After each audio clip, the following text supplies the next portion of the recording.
हरे कृष्णा। तुलसी विवाह की पौराणिक कथा। एक बार शिव ने अपने तेज को समुद्र में फेंक दिया था। उससे एक महातेजस्वी बालक ने जन्म लिया। यह बालक आगे चलकर जालंधर के नाम से पराक्रमी दैत्य राजा बना। इसकी राजधानी का नाम जालंधर नगर था। दैत्यराज काल नेमी की कन्या वृंदा का विवाह जालंधर से हुआ।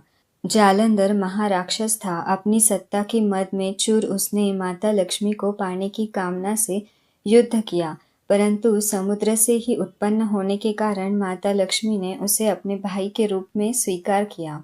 वहां से पराजित होकर वह देवी पार्वती को पाने की लालसा से कैलाश पर्वत पर गया। भगवान देवाधिदेव शिव का ही रूप धारण कर माता पार्वती के समीप गया, परंतु माता ने अपने योग बल से उसे तुरंत पहचान लिया तथा वहां से अंतर्धान हो गई।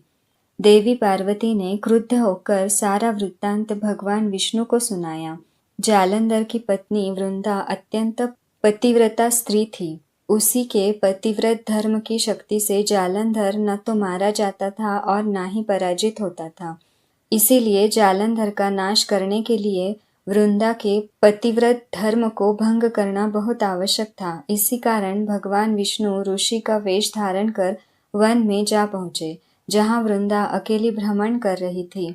भगवान के साथ दो मायावी राक्षस भी थे, जिन्हें देखकर वृंदा भयभीत हो गई। ऋषि ने वृंदा के सामने पल में दोनों को भस्म कर दिया।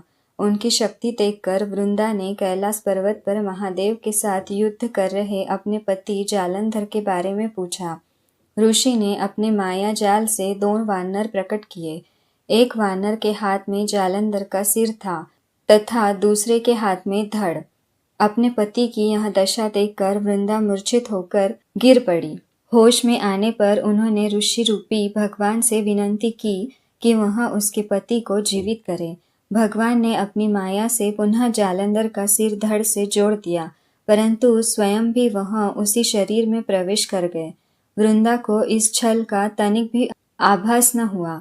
जालंधर बने भगवान के साथ वृंदा पतिव्रता का व्यवहार करने लगी, जिससे उसका सतीत्व भंग हो गया। ऐसा होते ही वृंदा का पति जालंधर युद्ध में हार गया। इस सारी लीला का जब वृंदा को पता चला तो उसने क्रुद्ध होकर भगवान विष्णु को हृदयहीन शिला होने का शाप दे दिया।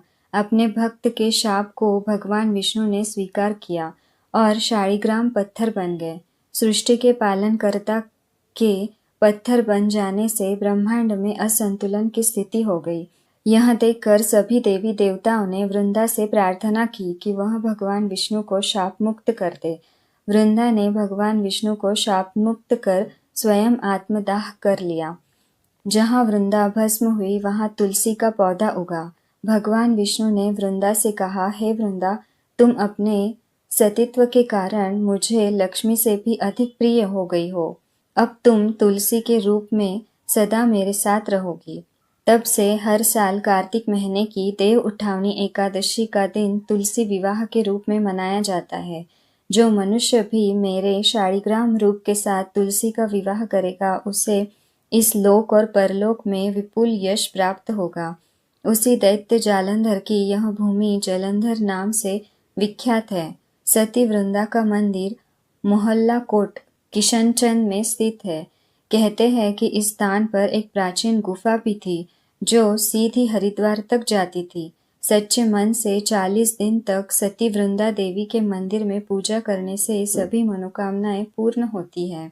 जिस घर में तुलसी होती है वहां यम के दूत भी असमय नहीं जा सकते। मृत्यु के समय जिसके प्राण मंजरी रहित तुलसी और गंगा जल मुख में रख कर निकल जाते हैं, वह पापों से मुक्त होकर वैकुंठ धाम को प्राप्त होते हैं। जो मनुष्य तुलसी व आंवलों की छाया में अपने पितरों का श्राद्ध करता है, उसके पितर मोक्ष को प्राप्त हो जाते हैं। इति श्री कृष्ण चरणार्पणम वस्तु।